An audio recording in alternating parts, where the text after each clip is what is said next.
ರಾಜ್ಯದಲ್ಲಿ ಹಲಾಲ್ ಹಾಗೂ ಜಡ್ಕಾ ಕಟ್ ವಿವಾದ ಯಾವ ರೀತಿಯಾಗಿ ಭುಗಿಲೆದ್ದಿದೆ ಅನ್ನುವಂಥದ್ದನ್ನು ನೀವು ಗಮನಿಸ್ತಾ ಇದ್ದೀರಿ. ಇನ್ನ ಈ ಸಮಸ್ಯೆ ಮೊದಲಿಂದಲೂ ಕೂಡ ಇದೆ, ಈಗ ಹೆಚ್ಚಾಗಿದೆ. ಪಾಪಣ್ಣ ಮಾಂಸದಂಗಡಿ ಮಾಲೀಕ ಪಾಪಣ್ಣ ಹೇಳಿಕೆ ಕೊಟ್ಟಿದ್ದಾರೆ.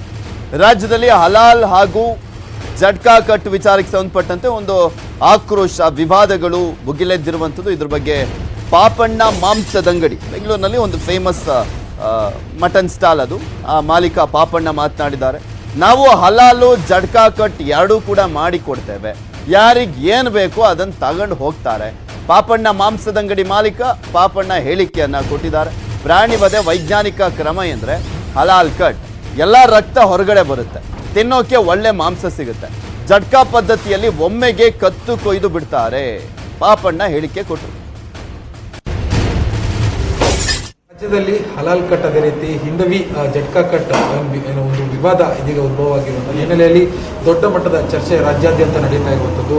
ಅಂದರೆ ಹಿಂದೂ ಪರ ಸಂಘಟನೆಗಳು ಹೇಳ್ತಾ ಇರುವಂಥದ್ದು, ಈಗಾಗಲೇ ಏನೋ ಮುಸ್ಲಿಮರ ಪದ್ಧತಿ ಏನಿದೆ ಅದರ ಪ್ರಕಾರ ಪ್ರಾಣಿ ವಧೆ ಏನಿದೆ ಹಲಾಲ್ ಅನ್ನುವಂಥದ್ದು, ಆ ರೀತಿಯಾಗಿರುವಂಥ ಪ್ರಾಣಿ ವಧೆ ಮಾಡಿರುವಂತಹ ಮಾಂಸವನ್ನ ಖರೀದಿ ಮಾಡಬಾರ್ದು ಹಿಂದೂಗಳು ಜಡ್ಕಾ ಕಟ್ ಅಂದರೆ ಸಾಂಪ್ರದಾಯಿಕವಾಗಿರುವಂತಹ ಹಿಂದೂ ಶೈಲಿಯಲ್ಲಿರುವಂತಹ ಮಾಂಸಗಳನ್ನು ಖರೀದಿ ಮಾಡಬೇಕು ಅನ್ನುವಂಥ ಒಂದು ಅಭಿಯಾನ ಇದೀಗ ಶುರುವಾಗಿರುವಂಥದ್ದು. ಇನ್ನು ಸದ್ಯಕ್ಕೆ ಬೆಂಗಳೂರಿನಲ್ಲಿ ಅತಿ ದೊಡ್ಡ ಮಾಂಸ ವ್ಯಾಪಾರಿಗಳು ಯಾರು ಅನ್ನೋದು ಬಂದರೆ ಇನ್ನು ಮೈಸೂರು ರಸ್ತೆಯಲ್ಲಿರುವಂತಹ ಪಾಪಣ್ಣನವರ ಮಾಂಸದಂಗಡಿ ಅನ್ನುವಂಥ ದೊಡ್ಡ ಒಂದು ಅಂಗಡಿ ಇದೆ. ಇಲ್ಲಿ ಸಿಕ್ಕಾಪಟ್ಟೆ ಜನ ಇರ್ತಾರೆ ವಿಶೇಷವಾಗಿರುವಂಥ ದಿನಗಳಲ್ಲಿ. ಇಲ್ಲೂ ಕೂಡ ಇದರ ಪ್ರಭಾವ ಹೇಗಿದೆ, ಇದರ ಏನು ಬಿಸಿ ತಟ್ಟಿದೆಯಾ ಅನ್ನೋದ್ರ ಬಗ್ಗೆ ಸ್ವತಃ ಇದರ ಮಾಲೀಕರಾಗಿರುವಂಥ ಅವ್ರನ್ನೇ ಕೇಳೋಣ. ಸರ್, ಈಗಾಗಲೇ ನಿಮಗೂ ಗೊತ್ತಿರ್ಬೋದು, ರಾಜ್ಯದಲ್ಲಿ ತುಂಬ ದೊಡ್ಡ ಮಟ್ಟದಲ್ಲಿ ಚರ್ಚೆ ಆಗ್ತಾ ಇರುವಂಥದ್ದು ಹಲಾಲ್ ಕಟ್ಟು ಮತ್ತು ಜಡ್ಕಾ ಕಟ್ಟು ಅಂತ.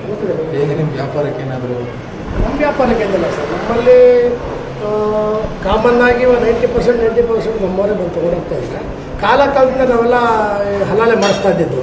ಈ ಪಿತೃಪಕ್ಷ ಅಂತ ಏನಾದ್ರು ಬಂದಾಗ ನಮ್ಮವರೆಲ್ಲ ಅದು ತೊಗೊಳ್ತಾ ಇರಲಿಲ್ಲ. ಅವರಿಗೋಸ್ಕರ ನಾವು ಒಂದು ಸ್ಪೆಷಲ್ ಕೌಂಟ್ರೇ ಮಾಡ್ತಿದ್ದೋ, ಅದು ನಡೀತಾ ಇತ್ತು. ಈಗೀಗ ಕೇಳ್ತಾ ಇದ್ದಾರೆ, ಸುಮಾರು ಕೆಲವು ವರ್ಷದಿಂದ ಕೇಳ್ತಾರೆ, ಈಗಲೆಲ್ಲ ಕೆಲವು ವರ್ಷದಿಂದ ಕೇಳ್ತಾ ಇದ್ದಾರೆ, ನಾವು ಅದು ಮಾಡ್ಕೊಡ್ತೀವಿ ಇದು ಮಾಡ್ಕೊಡ್ತೀವಿ ಬೇಕಾದ್ರೆ. ಅವ್ರು ಯಾವ್ದು ಬೇಕು ತೊಗೊಳ್ತಾರೆ, ನಮ್ಗೆ ಯಾವ್ದು ಬೇಕು, ಇವ್ರು ಹಲಾಲ್ ಬೇಕು. ಜಟ್ಕಾ ಅಂದರೆ ಅದು ದೇವ್ರಿಗೆ ಹೊಡಿಯೋದು. ಜಟ್ಕಾ ಅಂದರೆ ಬಿಸ್ಮಿಲ್ಲಾ ಅಂತ ಮಾಡ್ದಂಗೆ, ಅಂದರೆ ಹಲಾಲೇ ಮಾಡ್ತಾರೆ, ಹಲಾಲ್ ಮಾಡ್ದಂಗೆ ಕಟ್ ಮಾಡ್ತಾರೆ. ನಮ್ಮವರು ಹಿಂದೂಗಳು ಮಾಡೋದಕ್ಕೆ ಜಟ್ಕಾ ಅಂತ. ಅಂದರೆ ಡಿಫ್ರೆನ್ಸ್ ಏನಿದೆ, ಹೆಂಗೆ ಕಟ್ ಮಾಡ್ತಾರೆ? ಇದು ಮುಸ್ಲಿಮ್ಸ್ ಕಟ್ ಮಾಡೋದು ಹಲಾಲು ವೈಜ್ಞಾನಿಕವಾಗಿ ಒಂದು ರೀತಿ ಸರಿ, ಯಾಕಂದರೆ ಈ ವೈನ್ ಬರುತ್ತೆ ಇವೆಲ್ಲ ಕಟ್ ಮಾಡ್ತಾರೆ.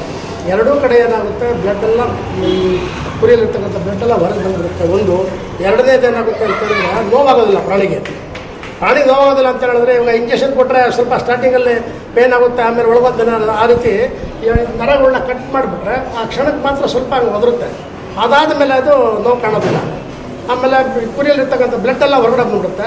ತಿನ್ನಲಿಕ್ಕೆ ಆರೋಗ್ಯವಾಗಿರ್ತಕ್ಕಂಥ ಮಟನ್ ಸಿಗುತ್ತೆ ಅಂತೇಳಿ ಹಲಾಲ್ ಕಟ್ಟು ಮಾಡಿ. ಅಂದರೆ ಈಗ ಈ ಮಾಂಸದ ವ್ಯಾಪಾರದಲ್ಲಿ ಹೆಚ್ಚು ವ್ಯಾಪಾರಸ್ಥರಿರುವಂಥದ್ದೇ ಮುಸಲ್ಮಾನರು, ಅವರು ಜಾಸ್ತಿ ವ್ಯಾಪಾರ ಮಾಡ್ತಾರೆ. ಈಗ ಹಲಾಲ್ ಕಟ್ಟು ಬೇಡ ಅಂತಾರೆ, ಯುಗಾದಿ ಹಬ್ಬ ಬರ್ತದೆ, ಇದರ ಮರುದಿನ ನಾವು ಹೊಸ್ತಾಡ್ಕೊ ಅಂತ ಮಾಡ್ತಾರೆ. ಅಷ್ಟು ಮಾಂಸ ಎಲ್ಲಿಂದ ತರೋದಲ್ಲ?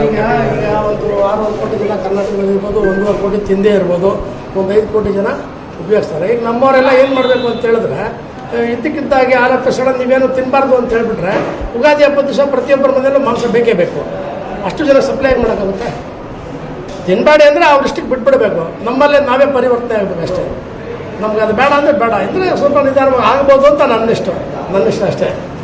ಇದಿಷ್ಟು ಏನೋ ಇಲ್ಲಿ ಪಾಪಣ್ಣ ಮಾಂಸದ ಅಂಗಡಿಯ ಮಾಲೀಕರು ಅಂತಂದರೆ ಒಟ್ಟಾರೆ ಈಗ ಏನು ಅಭಿಯಾನ ನಡೀತಾ ಇರುವಂಥದ್ದು ಇದು ಭಾಳ ಹಿಂದಿನಿಂದಲೂ ಇರುವಂತಂದರೆ ಜಡ್ಕಾ ಅನ್ನುವಂಥದ್ದು ಈ ಹಿಂದೂ ದೇವರಿಗೆ ಆ ಒಂದು ನೈವೇದ್ಯವನ್ನು ಅರ್ಪಿಸುವಂಥ ರೀತಿಯಲ್ಲಿ ಸಂಪ್ರದಾಯದಿಂದ ಬಂದಿರುವಂಥದ್ದು, ಮತ್ತು ಹಲಾಲ್ ಅನ್ನುವಂಥದ್ದು ಮುಸ್ಲಿಮರ ಆ ಒಂದು ಪದ್ಧತಿಯ ಸಾಂಪ್ರದಾಯಿಕವಾಗಿ ಬಂದಿರುವಂಥ, ಯಾರಿಗೇನು ಬೇಕೋ ಅದನ್ನು ತಿಂದರೆ ಈ ಒಂದು ಸಮಸ್ಯೆನೇ ಇಲ್ಲ ಅನ್ನೋದು ಅವ್ರ ಮಾತು. ಕ್ಯಾಮ್ರಾ ಪರ್ಸನ್ ನೂರ್ ಜೊತೆ ಅಶೋಕ್ ಮುಲ್ಕಿ, ನ್ಯೂಸ್ 18 ಕನ್ನಡ.